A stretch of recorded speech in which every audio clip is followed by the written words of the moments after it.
12시 많은 참여 바랍니다.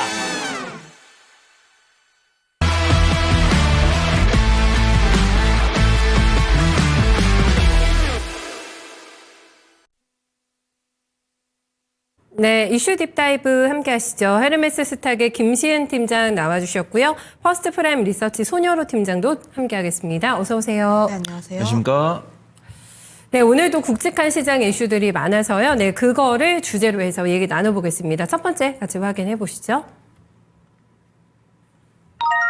네, 오픈 AI 샘 울트먼 방안이 오늘 빅 이슈입니다. 네, 이것 때문에 움직이고 있는 종목들 많고 연속성을 가져갈 수 있을 것인가, 어떤 또 의미 있는 멘트를 던질 것인가 이런 거에 주목을 하고 있습니다. 카카오하고 일단은 SK하고 삼성하고 동맹 구축 관계가 형성이 될까가 가장 큰 관심사고요. 오늘 삼성의 또 움직임이 심상치가 않아가지고요. 오후에 또 이재용 회장과 회동이 예정이 돼 있는데 그 이후에 또 주가의 움직임도 예의주시해서 일단은 확인해 보셔야 되겠습니다. 일단은요, 저희 팀장님 가성비 AI 때문에 어쩌나 딥시크로 시장이 흔들리고 있는 와중에 또 방문을 했기 때문에 더 관심이 높지 않을까 싶거든요. 어떤 의미 있다고 보세요? 의미는 상당히 크지 않나라는 생각을 가지고 있고요. 아무래도 AI 선봉장에 서고 있는 리더가 방문하고 있기에 우리나라의 어떤 기업과 어떤 내용들을 발표하는지가 가장 중요하지 않나라는 생각들을 가지고 있어요. 다만 이런 기대감 때문에 어제도 SK하이닉스라든지 카카오 같은 기업들이 굉장히 큰 급등세가 나왔고, 지금 의료 AI라든지 이런 종목군들에 대한 강세 흐름들도 계속해서 나와주고 있기는 한데, 다만 가장 중요한 것은 지난해의 행보였습니다. 네. 그때 당시에도 샘 얼트만이 방문하게 되면서 나올 수 있는 여러 가지 시나리오들 그리고 기대감에 의해서 관련 종목군들에 대한 강세 흐름들이 굉장히 잘 나왔었는데 그렇다 할 내용들이 거의 없었던 상황들, 만약에 그렇게 된다면, 이번에도 그렇게 된다면 또 관련 종목군들 같은 경우에는 단기적인 차익에 대한 가능성까지는 한번 열어둘 필요는 있다라고 보시면 좋을 것 같아요. 네, 이미 네. 사람들의 기대감은 굉장히 많이 올라와 있기에 이 기대감은 충족시켜줄 수 있는 그런 발언 정도는 나와야 할 필요가 있다라고 보시면 좋을 것 같습니다.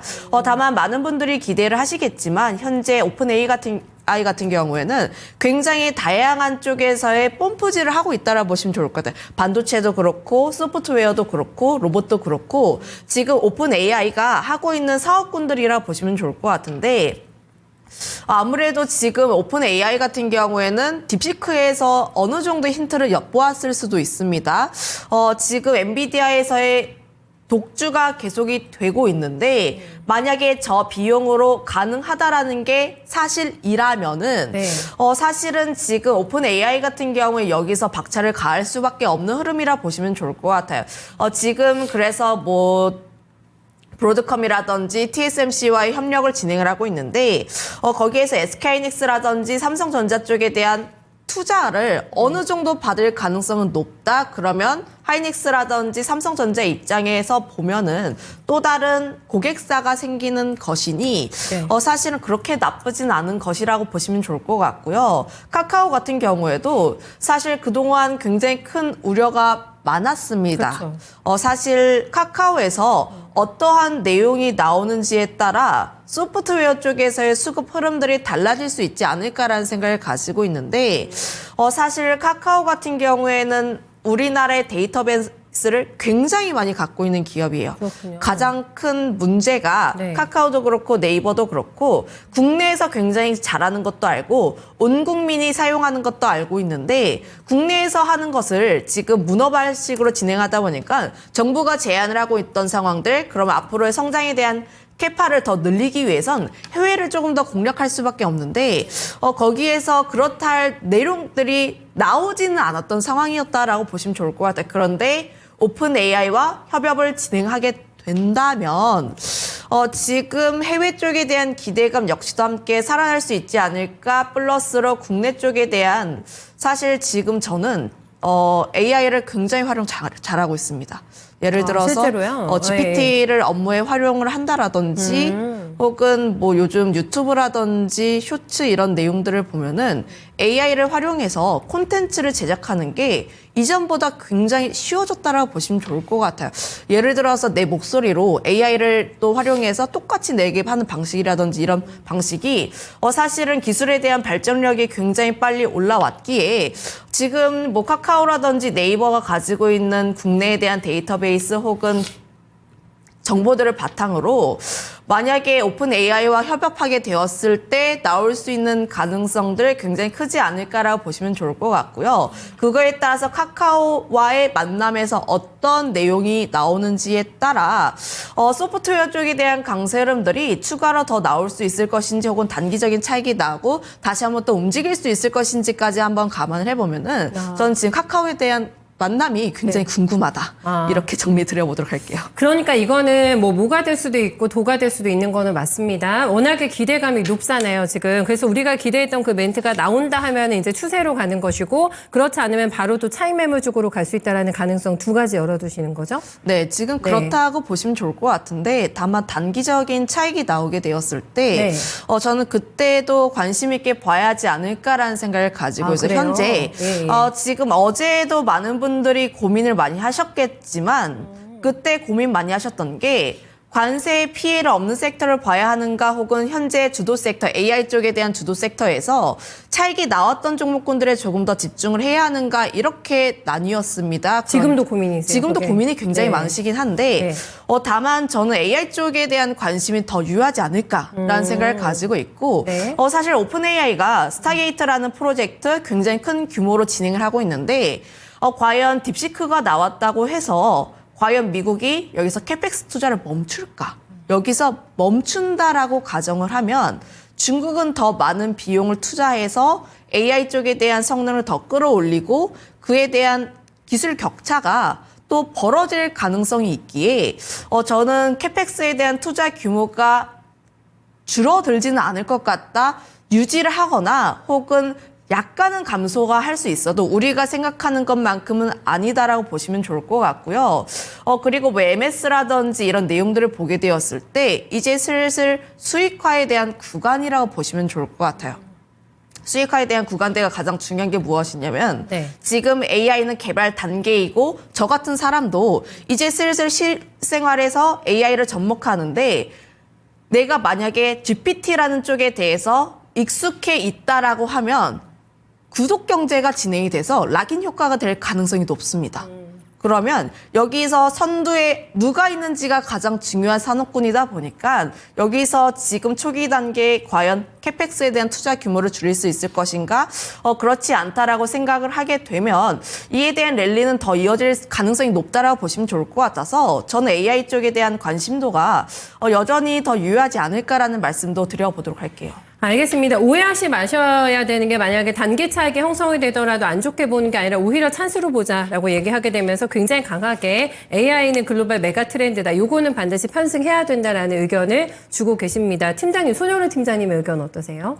우선 오늘 시장이 좋아 보입니다. 근데 이런 것들 오늘 반등의 한 70%는 관세 이제 연기로 좀 그 영향인 것 같습니다. 그 안에서 근데 변동성이 좀 AI 소프트웨어가 강하다 보니까 이제 투자분들께서 AI 소프트웨어에 대한 관심을 많이 두시는 것 같고 이 딥시크가 쏘아올린 공이 우리나라한테 꽤 긍정적으로 작용하고 있다 그렇게 판단합니다. 일단 이 딥시크가 나왔을 때는 그러면은 이 중국이 AI 패권을 가져가는 것이 아니냐라는 아이디어가 나오면서 막 우수수 쏟아졌죠. 근데 생각을 하다 보니까 어떤 중국에서 내놨다는 데이터들도 아직 명확하지 않고 오히려 이런 것들이 조금 투자 여력이 약간 좀 부족한 기업들도 AI 소프트웨어 산업에 대한 또 발판을 좀 마련할 수 있을까 이런 기대감이 들면서 저가 매수가 들어왔고 샘 올트먼 CEO가 방한한다는 뉴스를 인지한 지가 얼마 안 되다 보니까 참 아쉽습니다.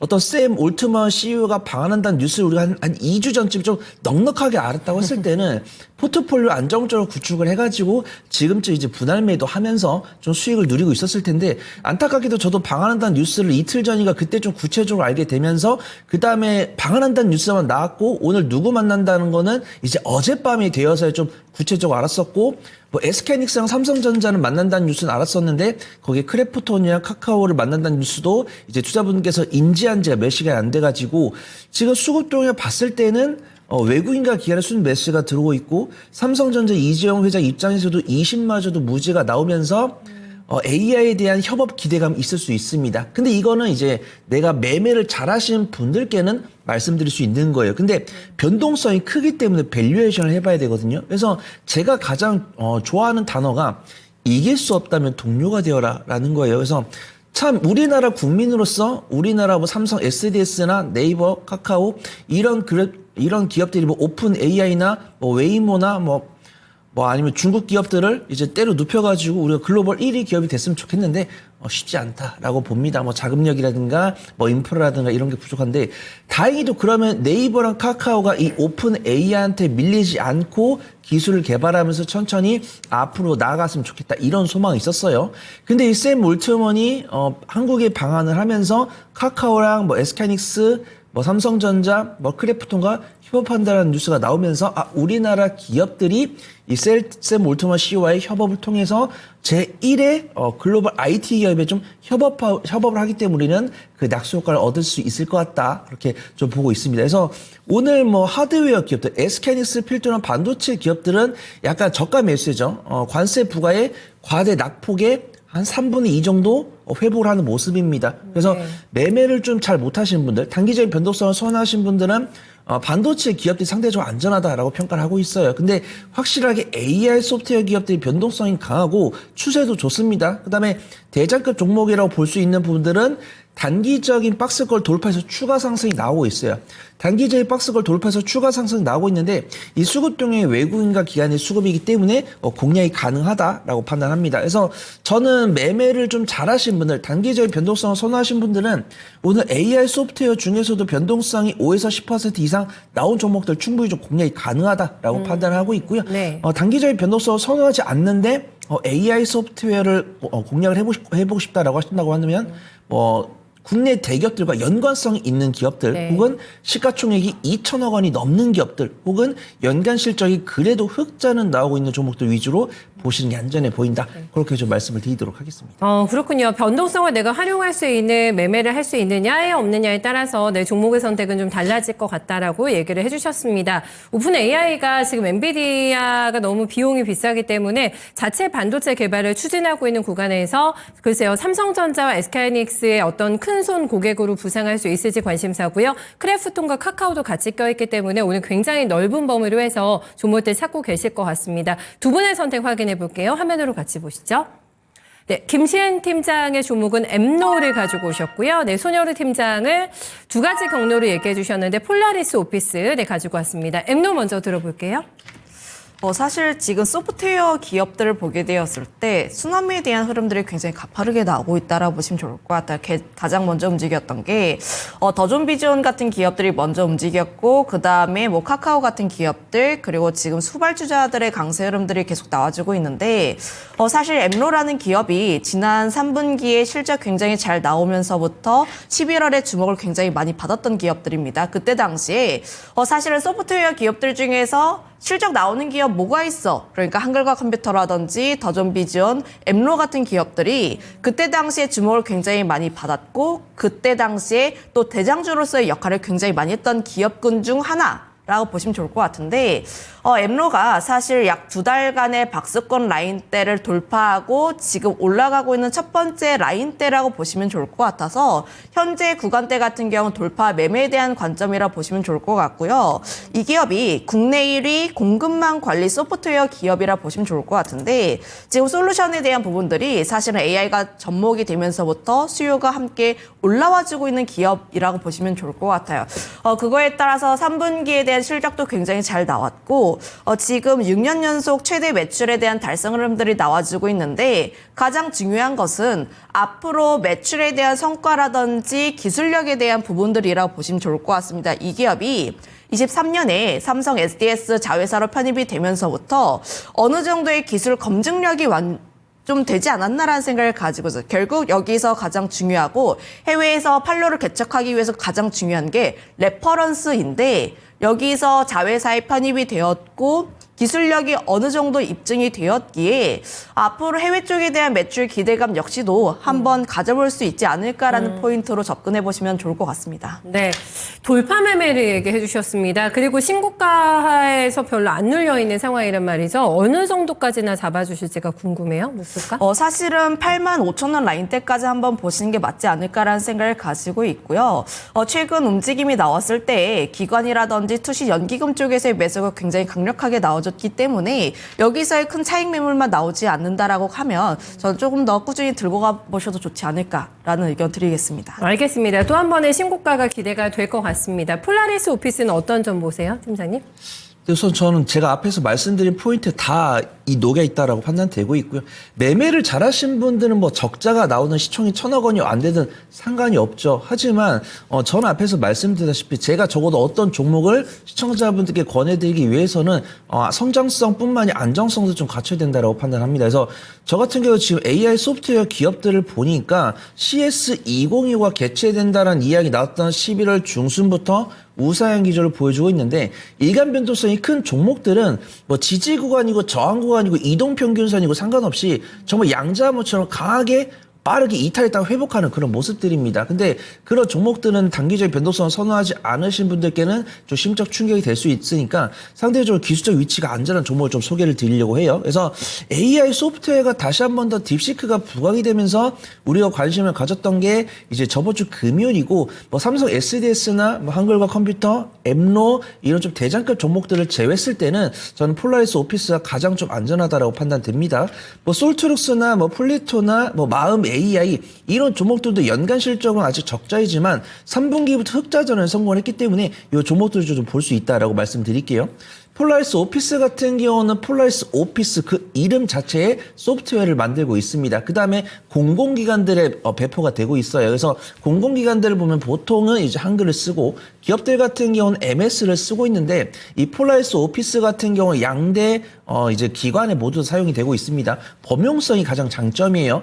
뷰어를 제공하고 있습니다. 한글 뷰어랑 MS 뷰어를 동시에 제공하고 있고 MS랑 마찬가지로 함수식을 AI가 만들어 줍니다. 그래서 내가 어떤 함수를 만들고 싶고 어떤 데이터를 뽑아내고 싶은데 어떤 식을 만들면 좋을까라고 했을 때 AI가 만들어 줍니다. 근데 유료예요. 그래서 이 폴라리스 오피스 같은 경우는 MS랑 유사 사업 구조를 갖고 있다라고 보고 있고 2022년에 연간 실적 흑자로 전환된 다음에 이 MS랑 유사 사업 구조를 동의로 해서 매출과 영업이익이 점진적으로 증가를 하고 있습니다. 그 다음에 이번에 CS2025에서도 뭐 양자문화 로봇이 부각을 받았지만 뭐 전장뿐만 아니라 AI 소프트웨어도 부각을 받은 이력이 있습니다. 이 폴라리스 오피스 같은 경우도 CS2025에서 노바라고 불리우는 AI 문서 서비스를 공개를 했는데 전문가분들께서 꽤나 좀 긍정적으로 반응을 해주고 계시더라고요. 그래서 폴라리스 오피스 같은 경우는 기술적 분석을 해봤을 때 산바닥을 다지고서 이제 막 상승 추이 보여주고 있습니다. 21선과 61선을 이번 주에 돌파를 했고요. 수급동에 봤을 때는 기관의 순 매수가 이어지고 있습니다. 외국인의 단기적인 차익 시험이 조금 눈에 거슬리는데 지금 보면은 외국인의 물량을 개인과 기관이 같이 가져가고 있고 오늘 같은 경우도 밑골이 달린 양봉 보여주고 있기 때문에 우상향 기조 꾸준하게 나오지 않을까 판단해 보도록 하겠습니다. 네, 어느 정도까지 우상향 기조 예상 가능한지 가격은요? 얼마 보세요? 네, 우선 6,200원부터 6,000원까지 분할 매수해 보시면 좋을 것 같고요. 제가 손절가는 5,700원 정도 잡아보도록 하겠습니다. 그 다음 1차 목표가는 플러스 10% 구간이 6,800원 정도 설정해 보시면 좋을 것 같습니다. 네, 6,800원 받아봤습니다.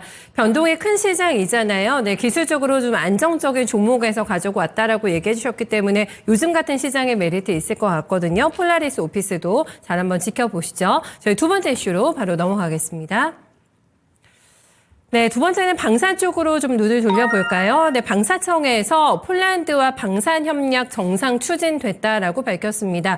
K2 전차 계약이 이게 조금 지연이 되면서 설 전에 넘어갔다고 합니다. 그래서 이제 이런 협상이 나왔다라고 발표가 나왔는데 방사 쪽에 대한 투자 분위기 전환에 성공할 수 있을지 LRG 넥슨도 오늘 시적 굉장히 잘 나와서 뛰고 있는데 지금 토닝바퀴가 잘 맞아 떨어지면서 긍정적인 심리가 작용이 되고 있는 것 같습니다. 한 수가 될 수가 있을까요, 팀장님? 네, 저는 충분히 기대를 가져봐도 좋지 않을까라는 생각을 가지고 있고요. 사실 2019년, 20년 이후부터 방산에 대한 모멘텀은 수출에 대한 확대가 어디까지 진행이 되는가 여기에 초점을 맞춰보시면 좋을 것 같아요. 사실 많은 분들이 아시겠지만 방산 기업들 실적 잘 나올 거 알고 있고 수주도 굉장히 많이 받은 것도 알고 있습니다. 우리가 과거에 조선주들을 잘 살펴보시면 네. 그때 당시에도 2년치 수주 받은 거 알고 있었고 저가 수주 물량 떨쳐버린 거 알고 있으니까 실적에 대한 기대감이 굉장히 좋았다라는 것은 알고 있는데 여기서 가장 중요한 것은 조선주들 그러면 현재 독후가 굉장히 많이 차 있는데 추가 수주 얼마만큼 더 받을 수 있을 것인지에 집중을 했고 네. 실제로 그에 대한 기대감이 점점 올라와주고 있고 우려가 해소가 되면서 지금 조선주들 같은 경우에 랠리를 계속해서 이어가고 있다고 보시면 좋을 것 같아요. 방산도 마찬가지입니다. 지금 실적 굉장히 좋고 수주 받은 것도 알고 있기에 LIG 넥스원 실적 우리 예상치보다 좋았던 거 알고 있고 지금 뭐 현대 로템이라든지 하나 에어로스페이스 실적 좋은 거 알고 있는데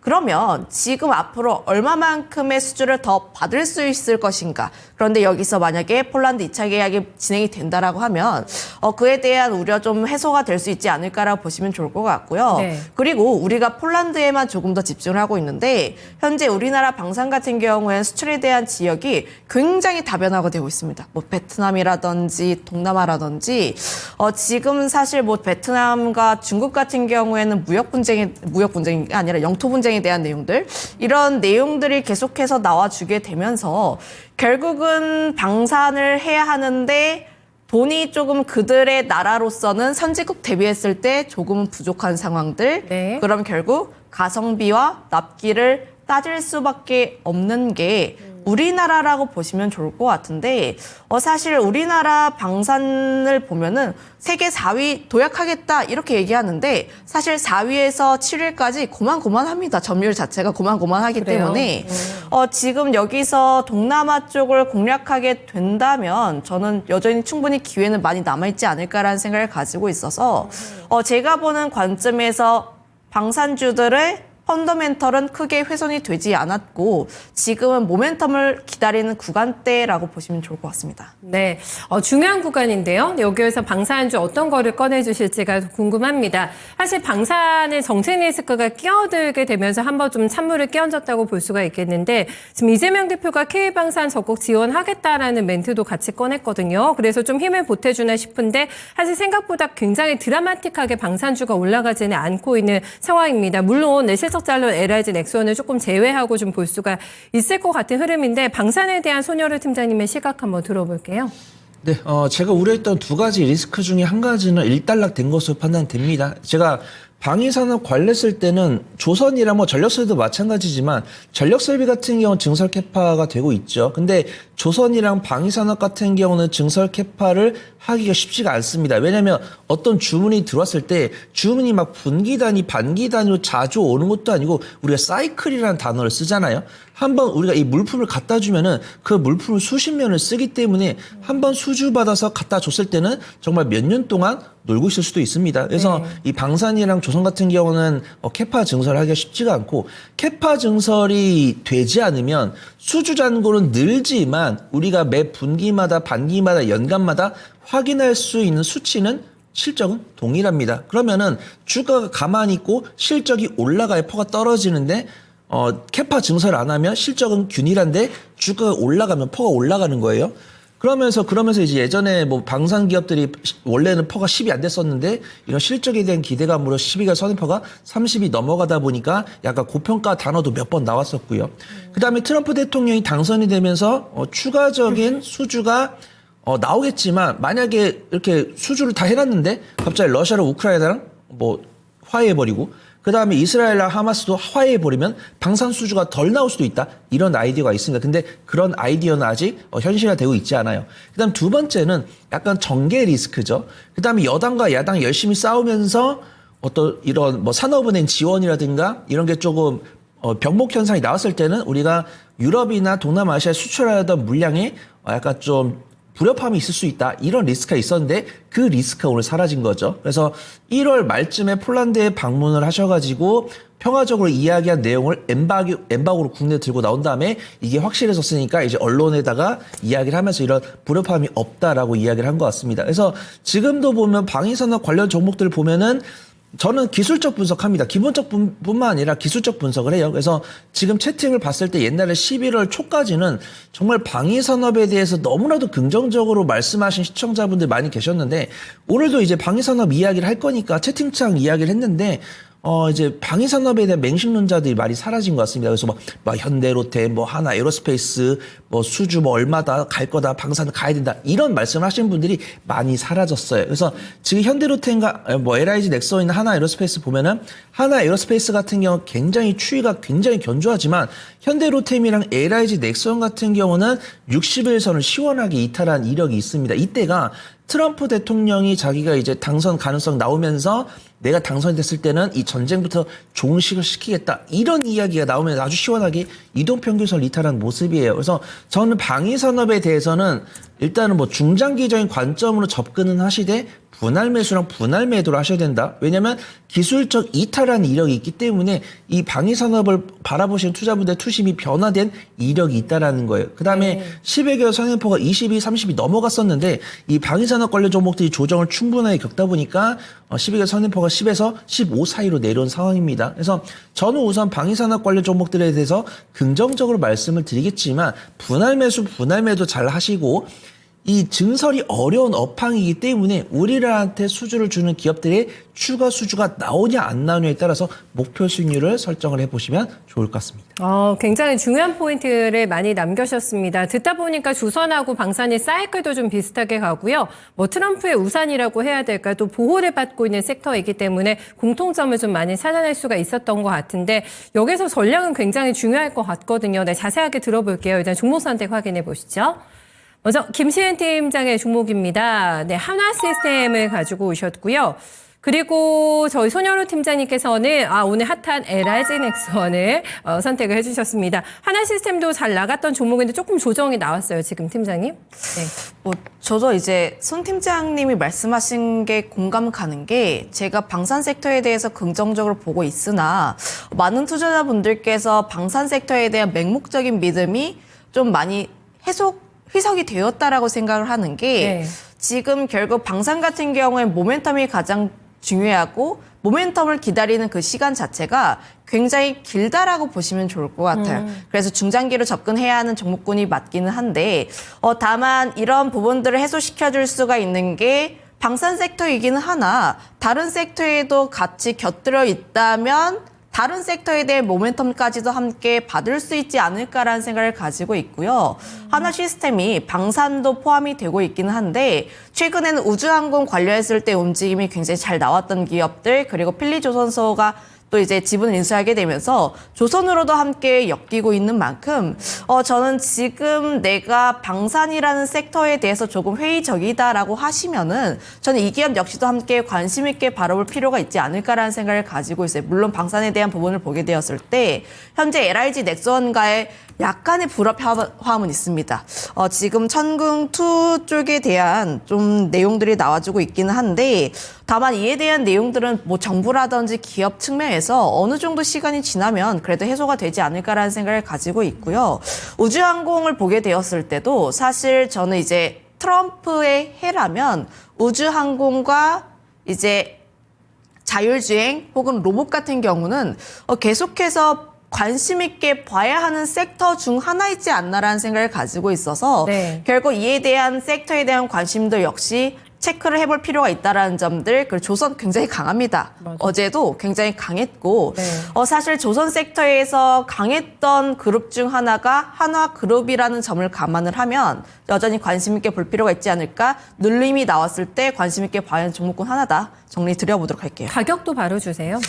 좀 분할적으로 접근을 하게 된다면 24,000원 라인대까지 분할해서 보시면 좋을 것 같고요. 목표가 같은 경우에 단기적으로 28,000원 라인대 정도 제시하겠습니다. 네, 조선방산 우주항공 트리플 모멘텀 갖고 있는 종목입니다. LIG 넥슨 지금 사도 돼요? 팀장님 많이 올라가는데? 네, 저는 그 애널리스트 분들 좀 반성하셔야 된다라고 판단합니다. LIG 넥슨 관련했을 때 리포트가 정반대로 써 있었거든요.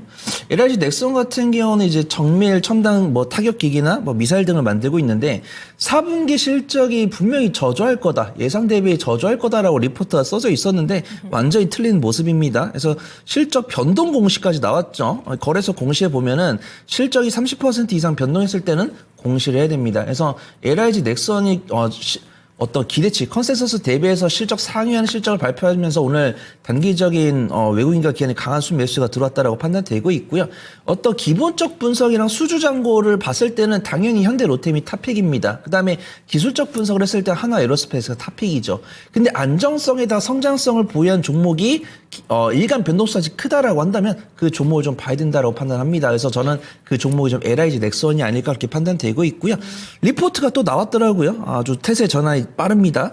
LIG 넥슨 같은 경우에는 호실적을 기반으로 해서 올해도 수출 비중이 증가를 할 거다라고 판단하고 있고 수출이 들어가는 지역 또한 다변화를 진행을 하고 있는데 아무래도 뭐 베트남이나 인도네시아 같은 동남아시아 지역들은 좀 마진이 적다라고 해요. 그래서 그런 부분들을 일부 줄이면서도 뭐 유럽이나 미국 등 마진율이 높은 국가, 대륙에 대해서는 수출량을 증가할 거기 때문에 LIG 넥슨 같은 경우도 올해 실적 퍼포먼스가 추가적으로 나올 가능성이 높다라고 평가를 하고 있습니다. 수급통에 봤을 때도 이렇게 실적 발표하면서 어닝 서프라이즈 나왔을 때는 보통 외국인과 기관이 단기적인 차익 시장 나오지 않을까라고 생각을 했었는데 오늘 방산주 중에서도 시가총액이 또 5조가 넘는데 가장 큰 변동성을 보여주고 있고 외국인과 기관의 쌍끌이 순매수가 들어오고 있기 때문에 분할 매수하시면서 수익 관점을 보셨을 때는 수익이 나시지 않을까 이렇게 좀 판단해 보도록 하겠습니다. 네, 수행 가격대 알려주세요.